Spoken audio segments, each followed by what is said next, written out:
Good morning guys, welcome back to my next vlog channel. So for this video guys, meron tayong panibagong unboxing.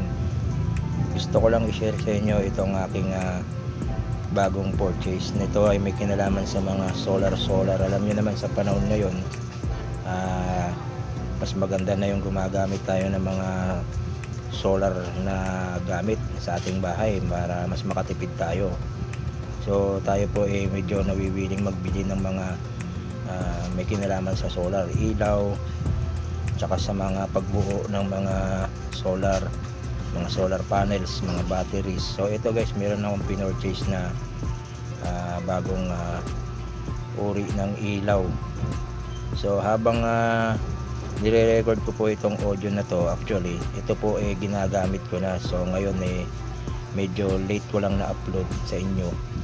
So kailangan ko lang i-upload para ma-share ko naman sa inyo itong experience ko sa paggamit nito. Ito guys, maliit lang yung kanyang pinaka-panel nito. So ito po guys, nakakabit na siya sa akin. Nakalagay na po sa bubong namin itong panel na maliit na ito. At napakahaba ng wire nito guys. So ito guys, hindi ko naman nire-recommend na bumili sa inyo. So ito po base lamang sa aking experience sa pagkakagamit nito. Medyo may kalakasan din po ang ilaw nito. So ito nga, meron siyang sabitan dito, may switch siya sa taas. So normally yung ilaw naman niya nakakatulong naman sa atin sa gabi. Tumatagal din ng mga ilang oras ito kapag full charge siguro, maghapong nabilad sa araw yung kanyang pinaka solar panel niya. So ito po merong charging dito, indicator light na kapag nagcha-charge na siya, nakailaw siya. So ito guys, pinindot ko na yung kanyang switch. Ang kagandahan nito nga guys, meron siyang sariling switch ng on off, hindi katulad ng mga solar na nakarekta po na iilaw siya. So pwede din naman nating i-switch off yun, pero ito guys, kung kailan mo lang gagamitin, dun lang siya iilaw.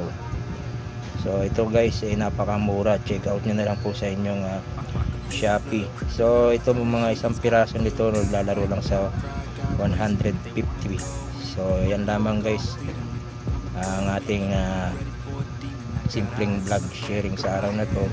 So meron po akong in-order na 3 piraso at ito po nagagamit naman na natin sa ating pang araw-araw na ilaw.